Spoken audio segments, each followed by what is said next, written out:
Traçage numérique, Disney+, et Twitch, bienvenue dans cette édition confinée du Flash News du 10 avril 2020. Mais avant, je vous invite à aller voir nos vidéos sur notre site internet hushnews.com. Alors qu'il n'y aura pas de nouveaux emojis en 2021 à cause du coronavirus, on vous parle de leur importance aujourd'hui dans la société. On a aussi fait l'interview d'un journaliste au Mali qui nous parle de la situation compliquée en Afrique avec l'arrivée du virus. Enfin, découvrez de nouveaux épisodes de notre web-série confinée des oubliés de la com avec une journaliste pigiste et une infirmière dans le privé. Une application de tracking pour sortir du confinement. C'est un sujet qui est évidemment extrêmement délicat et difficile.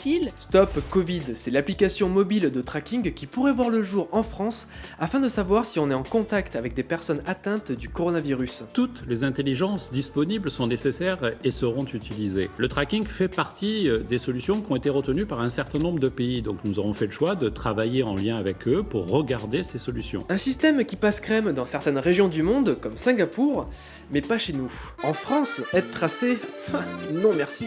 Pour faire passer la pilule, le gouvernement se montre très précautionneux et rappelle qu'il n'a pris aucune décision, il explore juste les possibilités. Ensuite, il veut montrer les avantages de l'application, collaboration, volontariat et unité face à l'ennemi. À la fois pour appuyer la compréhension de la circulation du virus, pour améliorer le traitement sanitaire de la crise et puis également pour envisager, lorsque le moment sera venu, la sortie du confinement. On n'est pas contre, mais est-ce que ça doit aller à l'encontre de notre liberté individuelle ? En tant que garde des Sceaux, je serai évidemment particulièrement vigilante sur le droit au respect de la vie privée et sur les principes fondamentaux en matière de données personnelles. Apparemment, l'application n'utiliserait pas la géolocalisation car elle n'exploite pas le GPS comme en Chine, mais plutôt le Bluetooth. Ça n'en reste pas moins une stratégie de traçage numérique. Et que vont devenir les informations récoltées par cette application ? Le gouvernement assure que ces données seront anonymes et effacées au bout d'une période donnée. Il y a deux principes clés. D'une part, l'anonymisation des données, et le deuxième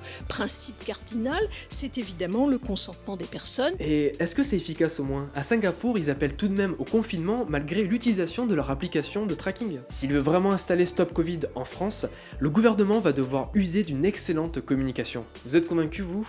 Et si on accepte ? Qui nous dit que ça n'ira pas plus loin après ? Disney+, c'est la chronologie des médias. You have magic. Ça y est, Disney+ est sorti mardi dernier en France avec 2 semaines de retard à cause des mesures mises en place pour le confinement. Enfin en France métropolitaine, pas encore pour les dom-toms. Vous étiez nombreux à être surpris car il manque pas mal de films dans le catalogue français. Les derniers Star Wars, les derniers Marvel et j'en passe. C'est nul! Ce n'est pas la faute de Disney mais de la chronologie des médias. C'est une réglementation française qui définit les délais de diffusion d'un film en fonction des supports. Concrètement, un film peut être diffusé sur certains services de VOD 4 mois après sa sortie au cinéma. 1 an pour les chaînes payantes, 2 pour les chaînes gratuites, et 3 ans pour les autres services de VOD comme Netflix ou ici Disney+. Conséquence, pendant que les Américains regardent Avengers Endgame, eh bien nous on se contente de l'ère d'Ultron. C'est nul! Ok, c'est rageant, mais c'est pour la bonne cause. Le gouvernement l'a mis en place dans les années 80 pour inciter les gens à aller au ciné. Mais le règlement commence à se faire vieux et mérite des adaptations. Des dérogations existent déjà avec Canal+ et OCS qui s'engagent en échange à soutenir la création française. On pourrait imaginer la même chose avec les plateformes américaines. Affaire à suivre. Le super coup de com' de Riot Games. En période de confinement, le live est roi, surtout pour la plateforme de streaming Twitch. On y voit depuis quelques mois des coups de com' énormes à faire pâlir de jalousie les agences de pub. Dernier exemple cette semaine avec le lancement de la bêta fermée de Valorant.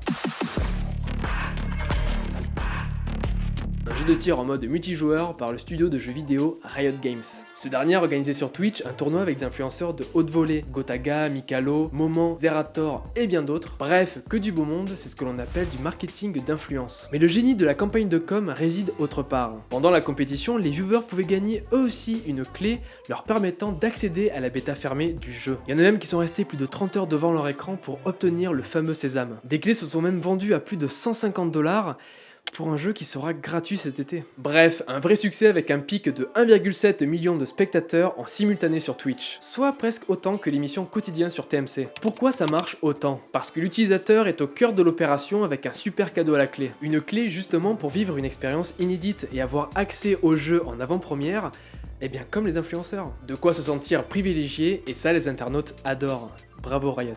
Merci d'avoir suivi cette édition du Flash News, on se retrouve la semaine prochaine pour un nouvel épisode. En attendant, n'hésitez pas à aller faire un tour sur nos réseaux sociaux et sur notre site hushnews.com. Ciao.